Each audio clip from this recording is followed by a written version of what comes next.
¿Cómo están, hermanos? Bienvenidos, hermanos y hermanas, sean bienvenidos en este nuevo formato de comunicación que tenemos hacia nuestra iglesia, la Iglesia Bautista Ebenezer. Y como ustedes saben, estamos incursionando a través de varios invitados, quienes nos acompañan para desarrollar temas que están relacionados en referencia a la palabra de Dios y principalmente a la predicación que tenemos domingo tras domingo, específicamente el Evangelio de Juan. Con esta iniciativa también nos interesa abrirnos a las plataformas, a las nuevas plataformas, entendiendo los tiempos actuales y en donde los contenidos a distancia son útiles y pueden servir como material de apoyo para compartir la palabra del Señor.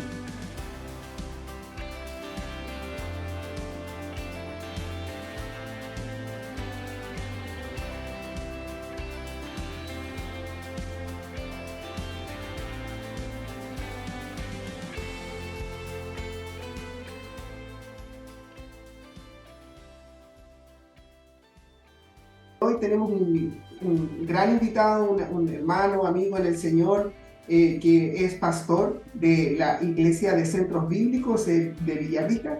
Él es pastor ya hace 23 años, es casado, tiene 2 hijos y 20 años específicamente enseñando, predicando y pastoreando la misma iglesia. En 20 años en la iglesia en Villarrica de Unión Centros Bíblicos. Sea muy bienvenido, Pastor Iván. Dios le bendiga.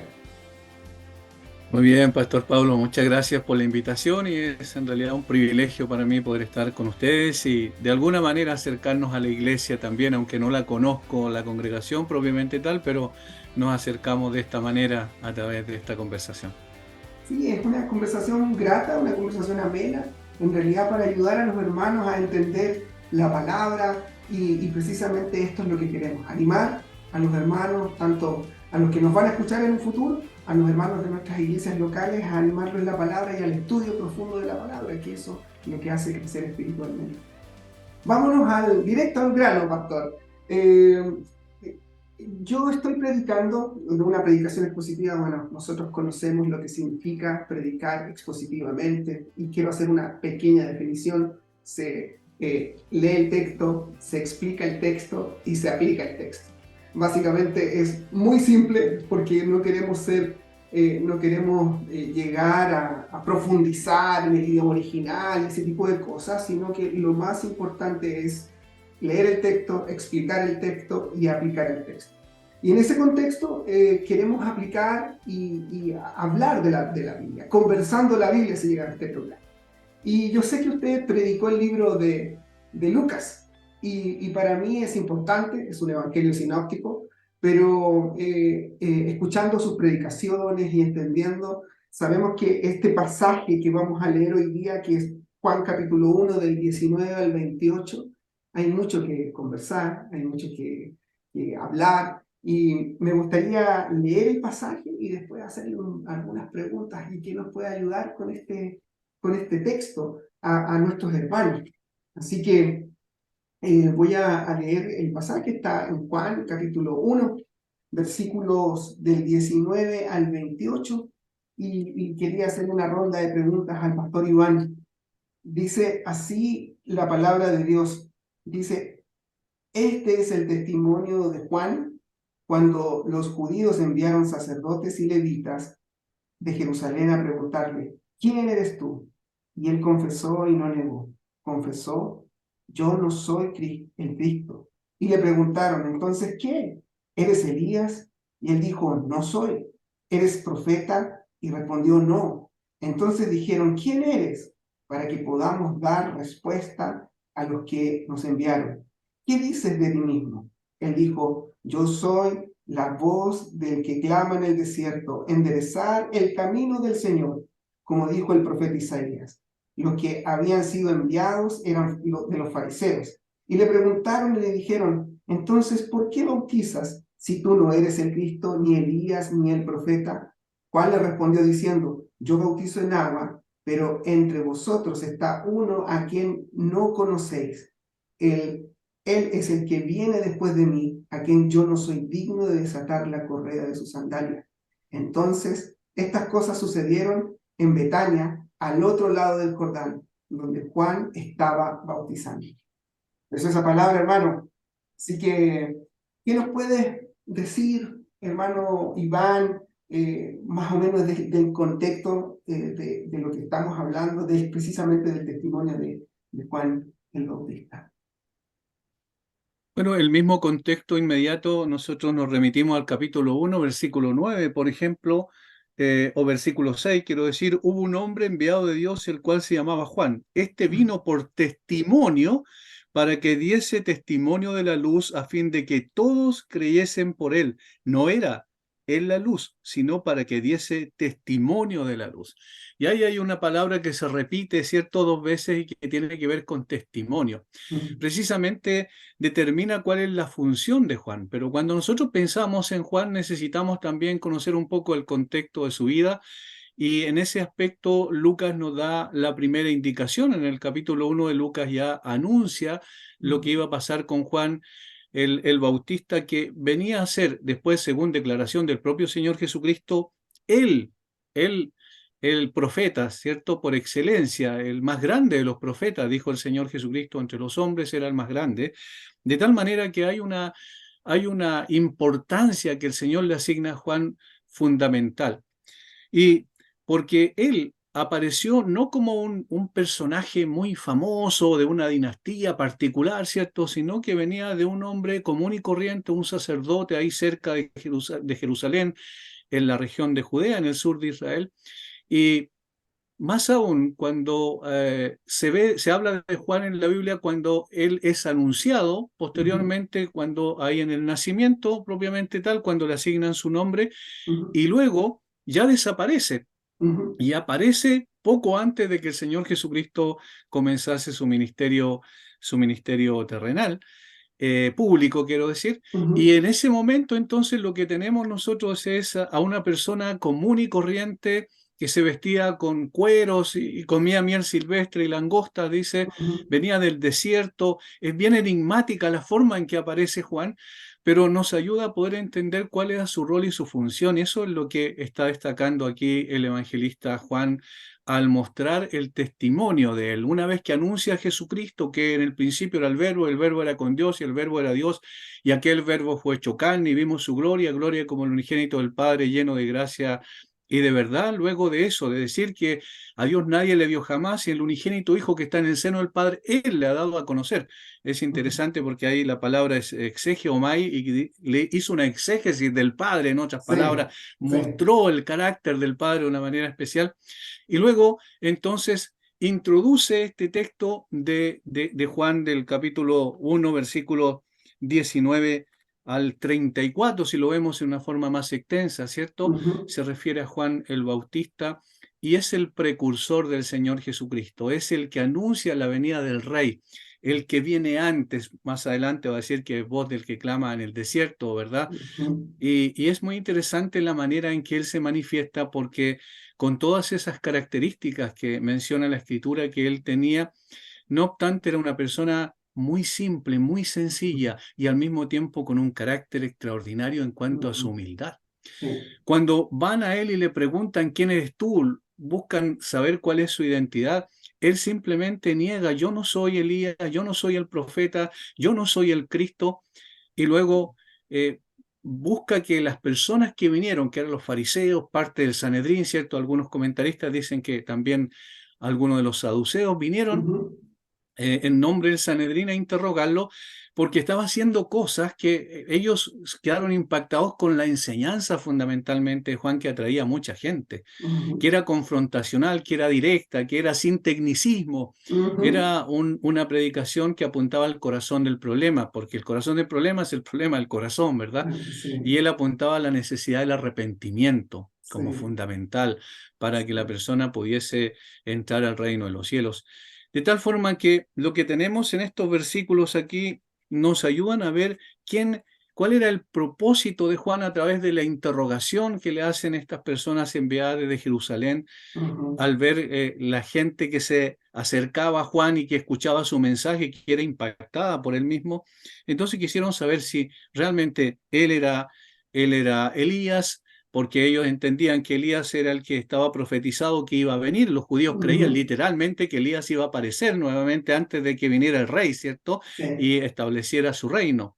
Ujú. Por lo tanto, aquí tenemos muchas cosas en realidad muy interesantes sobre Juan el Bautista, pero una de las cosas yo diría que más destaca es primero su función como Ujú. testigo del Señor Jesucristo y segundo su humildad extraordinaria, porque él siempre, en la conversación uno lo puede ver ahí, siempre busca que las personas miren a Cristo. De hecho, él se autocalifica como la voz, simplemente. Y es Ujú. interesante. Yo no he conocido ningún predicador, incluyéndonos a nosotros, que diga yo Ujú. soy la voz, Ujú. simplemente. Ujú. ¿Cierto? En el sentido de humildad total, porque está apuntando a la persona que realmente importa. No es Sí. tan importante el mensajero, es importante y trascendente el mensaje.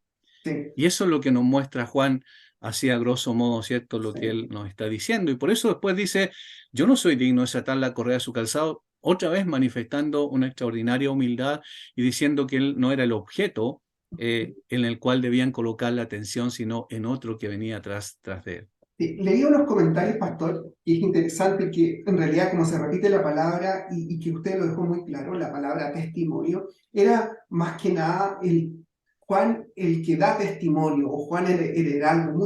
Muchos escritores hablan de esa idea, de que él no quiere enfatizar el trabajo que hacía o ese llamamiento al arrepentimiento a través del bautismo en agua, sino que el énfasis de lo que Juan, el evangelista, nos quiere desarrollar acá es el testimonio. Y eso es súper importante y me vienen muchas aplicaciones, pero al final vamos a ir a las aplicaciones importantes para la iglesia. Pero, por ejemplo, no es un hombre muy popular, no es un hombre popular en el sentido como lo conocemos ahora. Yo le decía a la congregación, es difícil que a un Juan de Bautista lo invitarían a una gran conferencia de 7.000 a 8.000 personas porque no es popular como lo conocemos Correcto. ahora. No es una persona que va a buscar su propia popularidad, sino que es el testimonio del Mesías, el testimonio, como usted decía, es la voz, la voz. Entonces, no van a ir a buscar a Juan el Bautista, sino que el heraldo que muestra el camino al rey. Bueno, yo creo que la pregunta de por qué es importante el testimonio la tuvimos ahí y eso está en medio de nuestra conversación. Y yo tengo otra pregunta. ¿Por qué Juan, el evangelista, cita lo que dijo en el versículo 23? ¿Qué nos puede decir eso, pastor? Por ejemplo, en el versículo 23 dice, yo soy la voz que clama en el desierto, enderezar el camino del Señor, como dijo el profeta Isaías. Es un pasaje tremendo. Sí, ahí cita literalmente al profeta Isaías en el capítulo 40, versículo 3. Ujú. Y evidentemente ahí hay una situación de contexto también cultural. Podríamos decir en el Oriente era propio que antes que viniera, que apareciera el rey, Ujú. había un precursor, uno que iba preparando todas las cosas para que finalmente pudiese él como heraldo, como bien dijo usted, decir, he aquí el rey, como se hacía en la Edad Media también, ¿cierto? Cuando Ujú. entraban al palacio la gente de la corte, inclusive estaba ahí, y cuando se anunciaba y se decía, aquí viene el rey, y las personas tenían que hacer una genuflexión Ujú. mostrando su respeto, ¿cierto?, por la autoridad del rey. Ahora, en este sentido también esto de enderezar el camino del Señor no significa que el Señor tenga caminos, cierto, torcidos, sino que lo Ujú. que está diciendo simplemente es una preparación, es una anticipación para Ujú. poder mostrar que el rey venía. De tal Ujú. manera que el heraldo no era importante, otra vez vamos al punto, sino que era Ujú. importante aquel a quien anunciaba él. Ese Ujú. era el fundamento central. Y por eso Juan dice y cita al Juan el Evangelista, Isaías capítulo 40, versículo 13 específicamente, yo soy la voz de uno que clama en el desierto, enderezad el camino del Señor. Juan sabía exactamente cuál era la razón, el propósito por el cual había sido concebido de una mujer estéril, ¿cierto? Ujú. Y sabía exactamente digamos, la finalidad que tenía su vida. Él sabía que su existencia giraba en torno a cumplir su función, su misión Ujú. de dar a conocer a Cristo. Iba a venir con el poder de Elías, Ujú. dice también Lucas, lo relata ahí en el capítulo 1, cuando se anuncia, y iba a tener en su proclamación, e irá delante de él con el espíritu y el poder de Elías para hacer volver los corazones de los padres a los hijos y de los rebeldes a la prudencia de los justos, para preparar al Señor un pueblo bien dispuesto. Y ahí Mm, se responde un poquito, ¿cierto? Enderezar el camino del Señor, iba a preparar los corazones de las personas a través de su predicación y su llamado al arrepentimiento. mm, Posteriormente, el Señor Jesucristo va a reiterar casi esa misma predicación en su esencia, porque dice: arrepentidos porque el reino de los cielos se ha acercado. Pero en el mm. caso del Señor, el reino de los cielos se acercaba a través del Rey que estaba presente, que era el mismo. Por lo Amén. tanto, la predicación del Señor Jesucristo no era de dar testimonio de alguien, sino daba testimonio de sí mismo, en el sentido de que apuntaba a Él. Por eso el reino de los cielos se había acercado.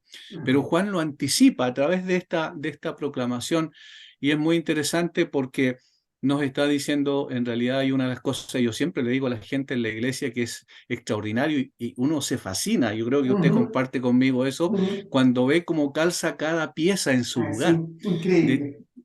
claro, de tal manera que, por ejemplo, al mirar a Isaías, uno, si lo leyera fuera de leer, por ejemplo, Juan capítulo 1 versículo Ujú, 23, uno diría como que no entiendo a qué se está refiriendo, pero ujú. precisamente aquí Juan el Evangelista lo saca a colación y dice: bueno, Juan respondió de esta manera a las personas porque estaban en definitiva cumpliendo con la función que el Señor le había encargado de ser su precursor. Increíblemente, pastor, porque justamente en mi preparación para la predicación, el contexto de Isaías 40 es la consolación de Israel. Exacto. Y es increíble como usted dice, todo calza.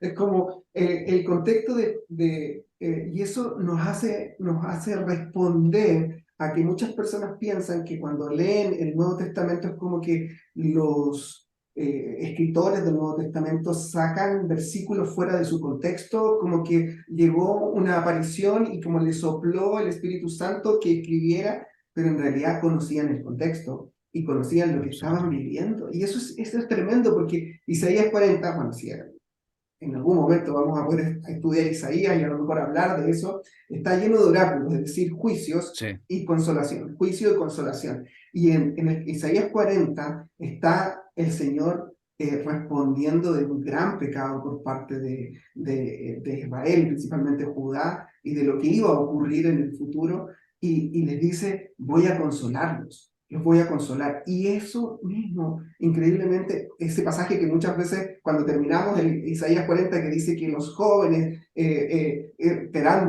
nuevas fuerzas y que habla de una restauración. Y no me voy a involucrar en ese contexto de la restauración futura de Israel, pero lo importante acá es esa consolación. Y que Él está diciendo: sí es. enderezar el camino del Señor, porque viene aquel realmente que va, eh, podríamos decir, consolar el corazón de muchos y que se tenía que Totalmente. arrepentir. Ujú.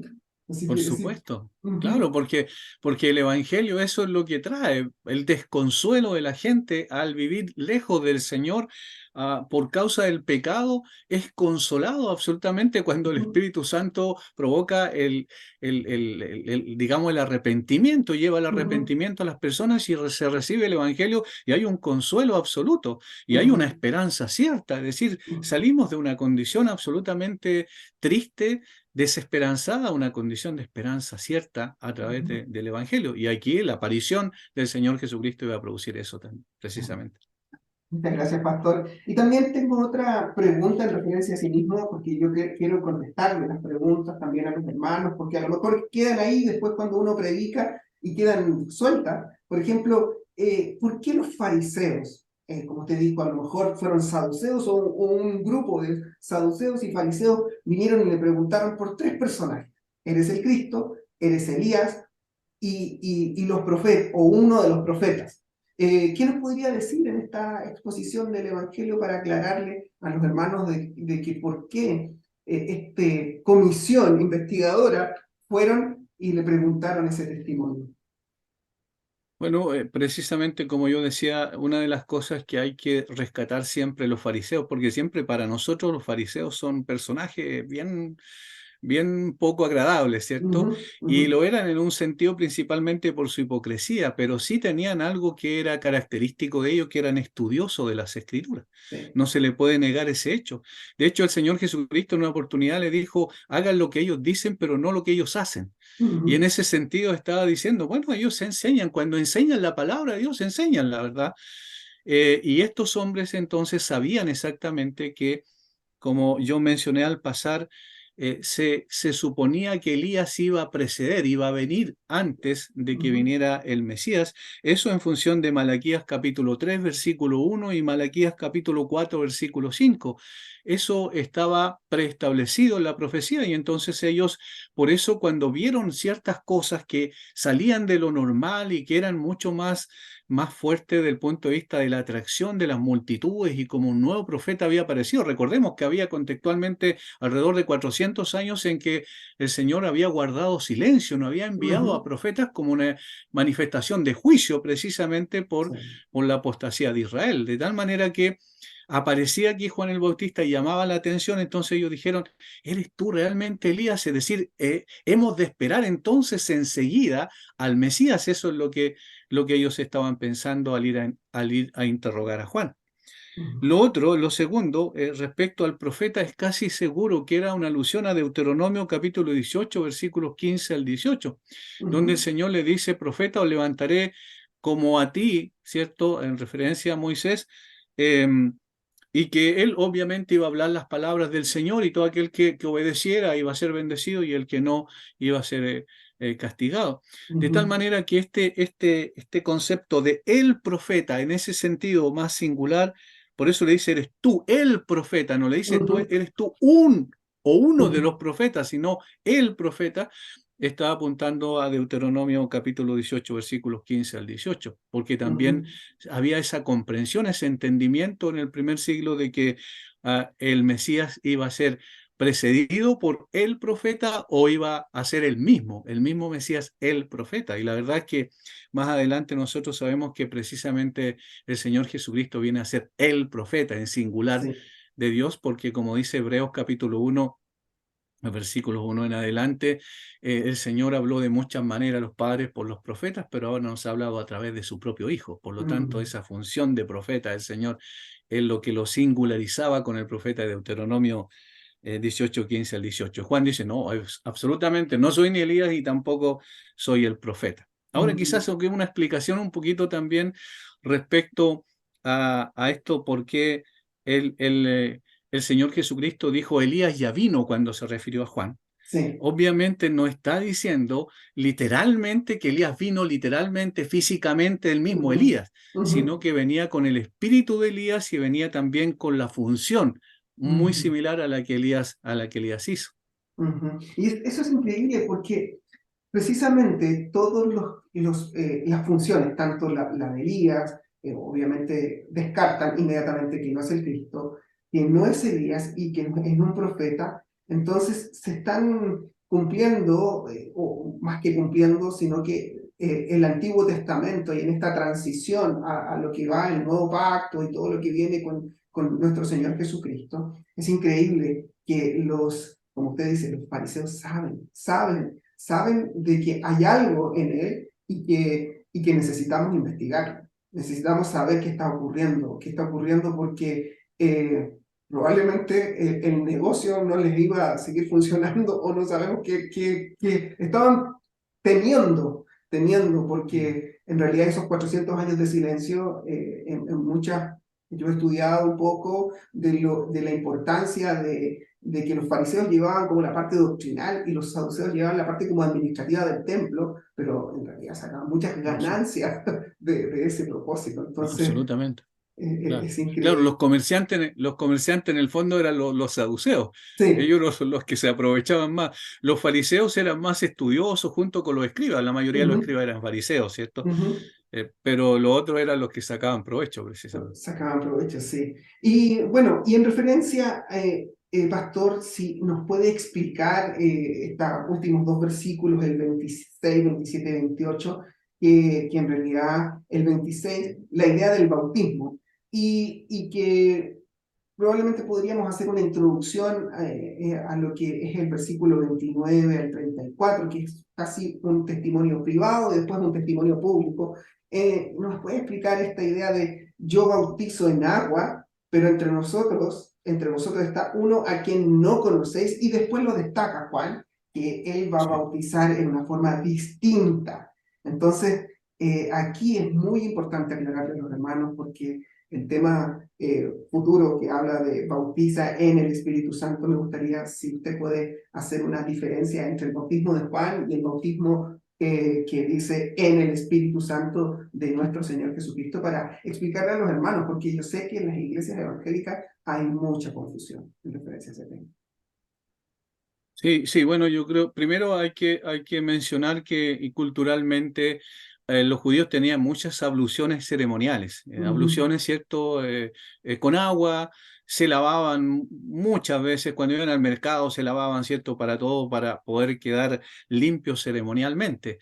Ahora, tenían varios bautismos también, y en el caso de Juan, muchos estudiosos dicen hoy que, no necesariamente estoy diciendo que estoy de acuerdo con eso, pero dicen que Juan venía de los esenios, era parte de los esenios, y los esenios que estaban en el desierto de Judá, ¿cierto? Al sur de Jerusalén. Tuve la oportunidad, por la gracia del Señor, de estar allá, y efectivamente en las ruinas que hay ahí de los esenios hay muchos como piletas para hacer precisamente las abluciones ceremoniales.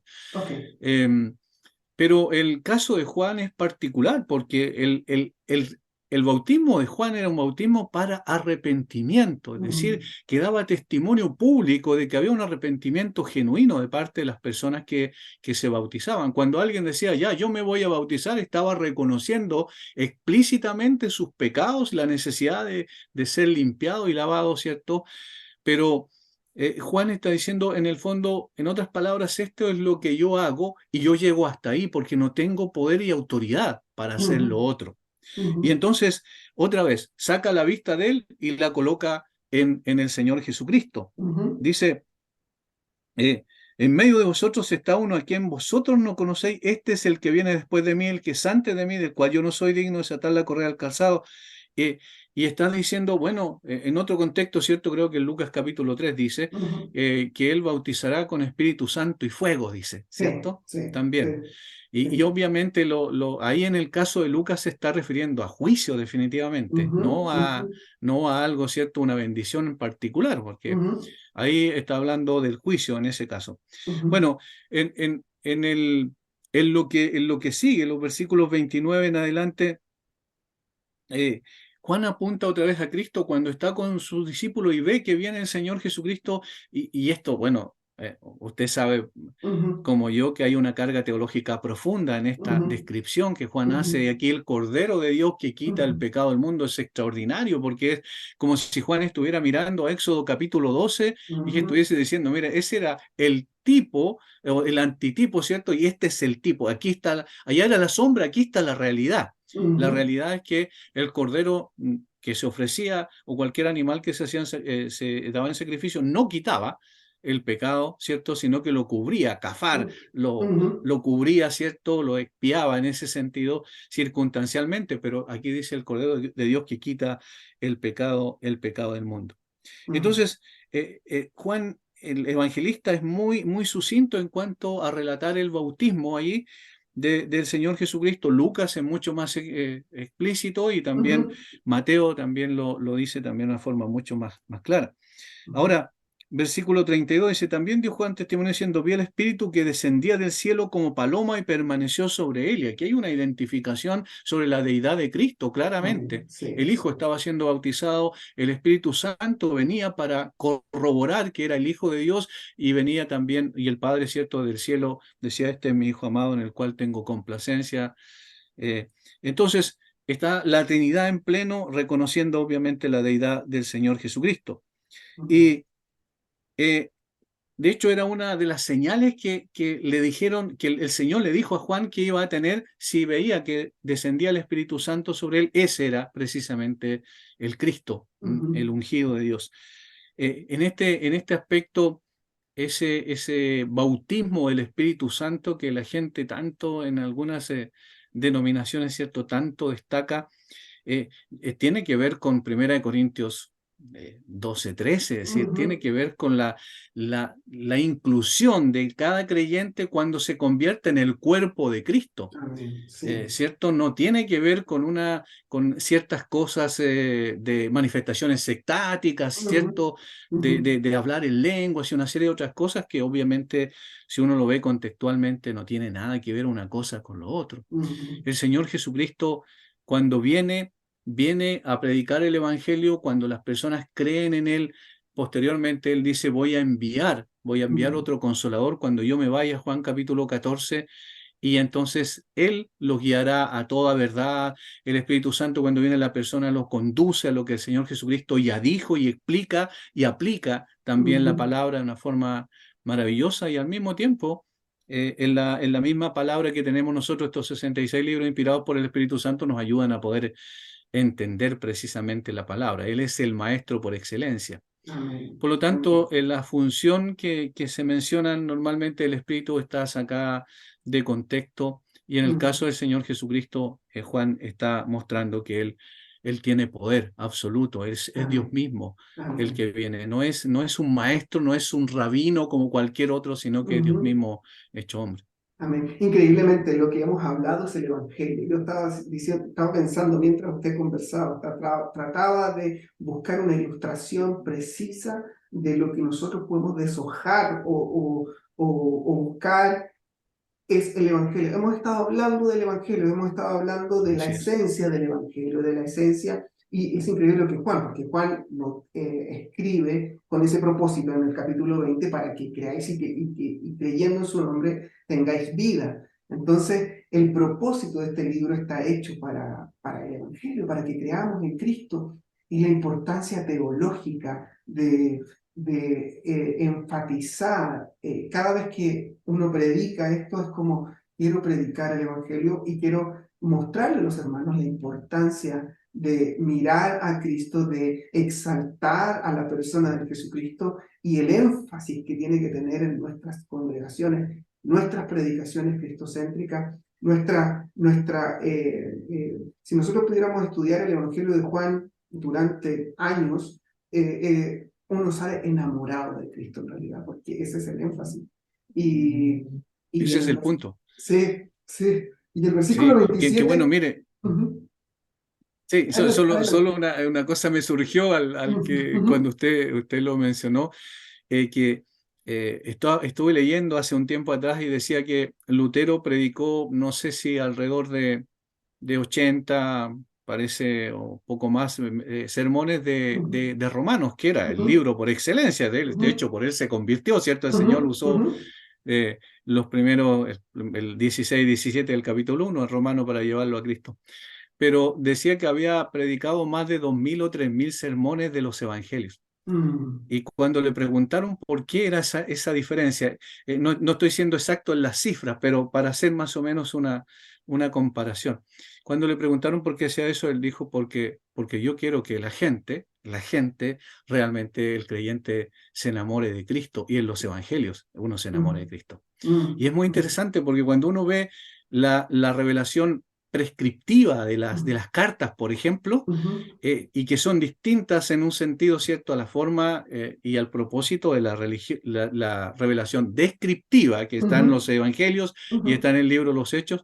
No obstante, son complementarias de una forma preciosa, Ujú. porque Ujú. allá uno ve la parte, por decirlo, teórica y directa del mandamiento, ¿cierto? Por eso Ujú. prescriptivo en las cartas, pero en los evangelios uno ve esta teología relacional Ujú. porque Ujú. ve a Cristo conversando con la gente, ve a Cristo siendo impactado en su corazón por la condición de las personas y tuvo compasión de ellos porque estaban desamparadas y dispersas como ovejas que no tienen pastor.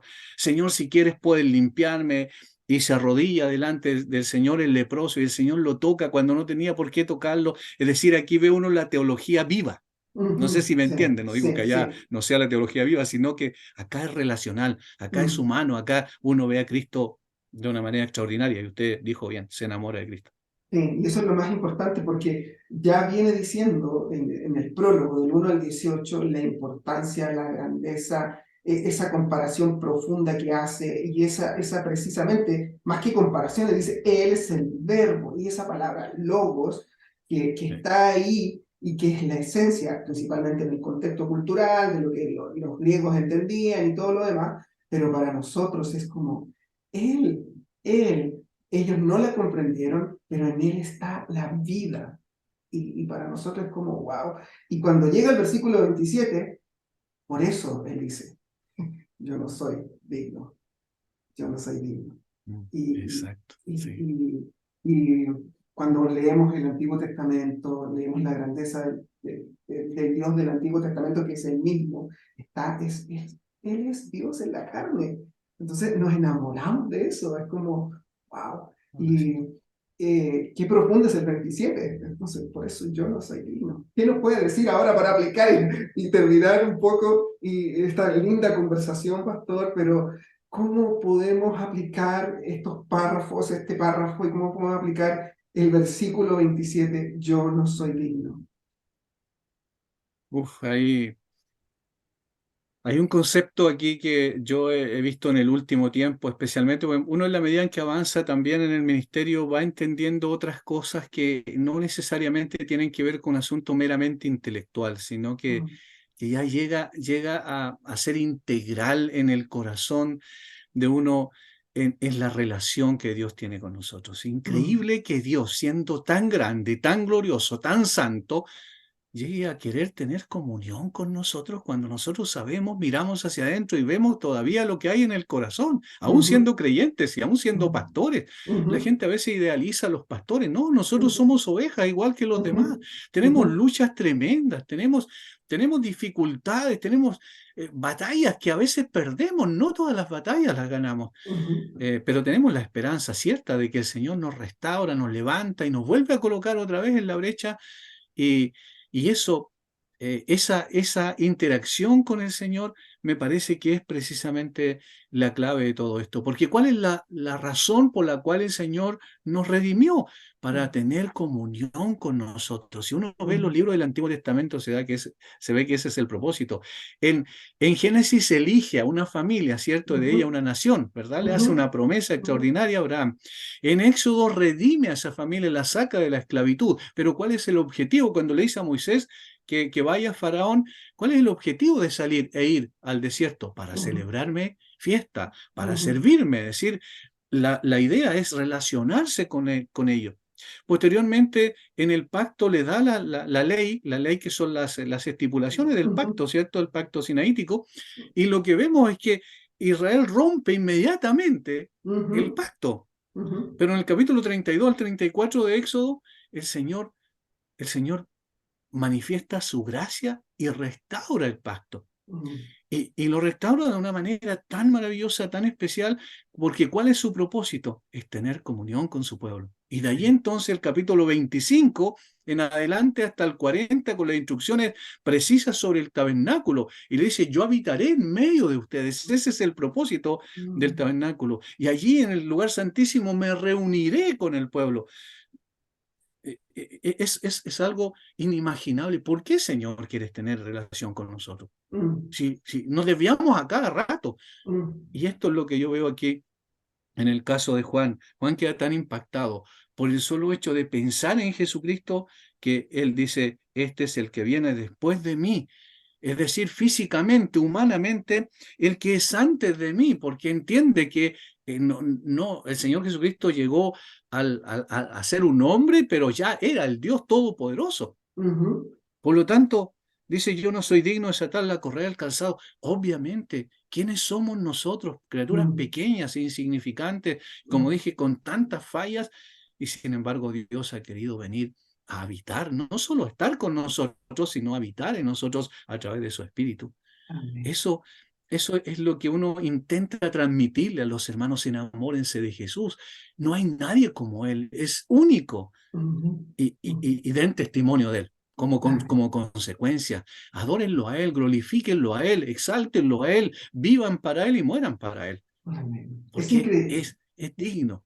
Es increíble, pastor. Yo creo que estamos en tiempo, yo creo que estamos en tiempos en los cuales, más allá de esta idea que se puso de moda hace como 10 años atrás, de la sana doctrina, que es importante y está bien, pero creo que nos falta o nos faltó algo muy importante en medio de nosotros como pastores o los que estamos en el ministerio, es mírenlo a él, mírenlo a él, mírenlo a él, enamórense de él, búsquenle, investiguen, prediquen, estudien y permanezcan en él, como dice en Juan 15, ¿no? Sí, Permanecer en mí, nada podéis hacer, exactamente. nada, nada. Entonces, Nada, claro. volver a los rudimentos de la intimidad, de la oración, del conocer, Eso.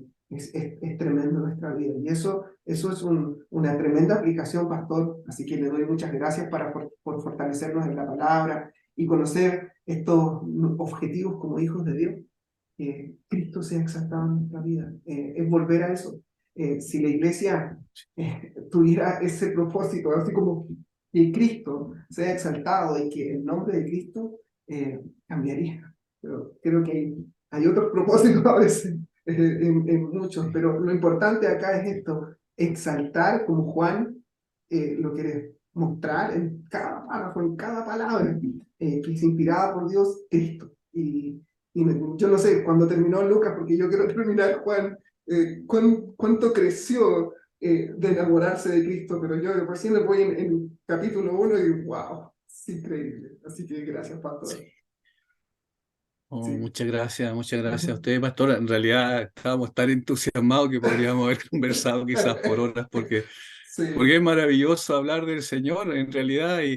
Y bueno, lo que la gente tiene que entender también en las iglesias es que no se trata de nosotros, se trata de No, Cristo. sí. Nosotros no somos el centro de atención. De Mm, hecho, yo le decía a los hermanos, en la medida en que nosotros conocemos al Señor, en la medida en que nos sometemos a su palabra, nosotros lo glorificamos a Él. mm, Y al glorificarlo a Él, estamos cumpliendo la razón de nuestra existencia. Y como tal, nosotros somos bendecidos en el proceso. Pero mm, yo no busco algo. Si el Señor ya me dio todo, si Él no escatimó ni a su propio Hijo, sino que nos dio con Él aún todas las cosas, y todas las bendiciones espirituales están en Cristo. Bueno, en la medida en que descubro más quién es Cristo, más bendecido soy. Pero el propósito esencial es la gloria de su nombre. No solo en términos de lo que nosotros hemos escuchado, como dice usted, hace unos 10 o 11 años atrás empezamos a escuchar todo sea para la gloria de Dios. Yo le digo a los hermanos, muchas veces es simplemente un eslogan, pero en ujú, realidad debemos vivirlo. ujú, Debemos experimentarlo en carne propia, y ahí vemos que no se trata de rituales, ceremoniales, ni de palabras tecnicistas, ¿cierto?, que usamos para como que la gente queda impresionada por cuánto es lo que sabemos. La ujú, gente quiere escuchar cuán grande y cuán sabio y cuán glorioso es Dios, no ujú. cuánto sabemos nosotros. Amén. Entonces damos un paso atrás y decimos, mira, miren a Cristo, es maravilloso. Eso es lo que Sí, hemos estado sí. conversando ahora. Muchas Ay, gracias por la invitación. muchas gracias, pastor, también. No somos dignos, nos da temor, y yo pensaba un poco, citando a Lutero también, de todo lo que él vive en el contexto del catolicismo romano y todo lo demás, y cómo él, Dios providencialmente lo llevó a Cristo y el temor que tenía, y claramente esto nos hace temer. Nos hace temer de no hacernos orgullosos, de humildad y mirar la humildad de Juan el Bautista. Y yo creo que ese es nuestro propósito. Cada domingo tras domingo, miércoles tras miércoles, estudios, cualquier cosa que hagamos es mirar a Cristo y que los hermanos crezcan en enamorarse y ver la belleza de Jesucristo. Así que muchas gracias, pastor. Saludo a la iglesia de Unión Centros Muchas gracias. Bíblicos allá en Villarrica, a los hermanos, también a los que van a escuchar esto a través de las redes sociales, a través espero que sea una bendición y que los hermanos vean la maravillosa obra de Jesucristo y que cada día más, cada vez que conversemos, exaltemos su nombre y que glorifiquemos su nombre. Así que gracias, pastor. Vamos a orar. Le voy a pedir, ¿puede dirigirnos en oración, pastor? Por supuesto. Ujú. Querido Señor, te agradecemos tanto, Señor, el privilegio que tenemos de poder hablar de tu nombre. No, Amén, ni Señor. siquiera solo el pensar en eso, en hablar de ti, Señor, ya nos abruma porque somos tan pequeños y tú eres tan grande. Sin embargo, nos has llamado a hacer eso, a proclamar tu nombre, a exaltar tu nombre, a hablar de las virtudes de aquel que nos llamó de las tinieblas a su luz admirable. Y tú eres quien hizo esa maravilla con nosotros. Con cada creyente, Señor, quebrantaste nuestro corazón, nos llevaste a los pies de Cristo y pudimos ver lo que nunca antes habíamos visto. La belleza tuya, la perfección. Señor, tus atributos gloriosos, y quedamos todavía, sabemos, empequeñecidos al pensar que solo conocemos una mínima parte de tu carácter. Señor, aún así somos asombrados como los salmistas, quedaban asombrados y decían, ¿quién como tú, Señor? ¿Quién como tú? Así es como lo vemos ahora y decimos, eres incomparable. No podemos compararte con nada que pueda existir, ni siquiera nuestra imaginación, Señor, puede llegar a concebir lo grande y lo glorioso que eres tú. Tu palabra te revela tal cual y nosotros disfrutamos de estos tiempos de poder hablar de ti. Señor, danos esa gracia y también esa bendición de hasta el último día de nuestra vida poder seguir hablando de ti. Amén, Señor. Señor, mientras tengamos fuerza y mientras tú nos sostengas y tu gracia, Señor, nos guíe, entonces seguiremos hablando de tu nombre glorioso. Bendice al pastor Pablo, bendice a su familia, bendice, Señor, a la congregación allá en Maipú, en Santiago. Glorifícate en la vida de cada uno de nuestros hermanos allá. Sigue transformando sus vidas, moldeándonos con este cincel de la palabra de Dios que utiliza el Espíritu Santo para ir conformándonos a tu imagen, Señor. Amén, Señor. Gracias por darnos este gran privilegio. Entregamos todo en tus manos y que podamos seguir viviendo por ti y para ti. Amén. Oramos en el nombre de Jesús. Amén. Muchas gracias, hermanos, y nos veremos en otro capítulo. Y muchas gracias, pastor. Dios le bendiga y saludos también a la congregación allá. Dios le bendiga grandemente. Concluye así este segundo capítulo sobre el Evangelio de Juan. Juan el Bautista es tal vez el modelo más grande de un hombre que se negó a toda comodidad y privilegio ofrecido por este mundo para apuntar a Jesucristo, apuntando a la luz verdadera. Le invitamos a seguir con nosotros en nuestro próximo episodio con un nuevo invitado para aprender y profundizar sobre el testimonio de Juan el Bautista. Jesús es el Cordero de Dios. Nos encontramos nuevamente entonces, si Dios así lo permite, en este programa de la Iglesia Bautista de Benecer, Conversemos de la Biblia.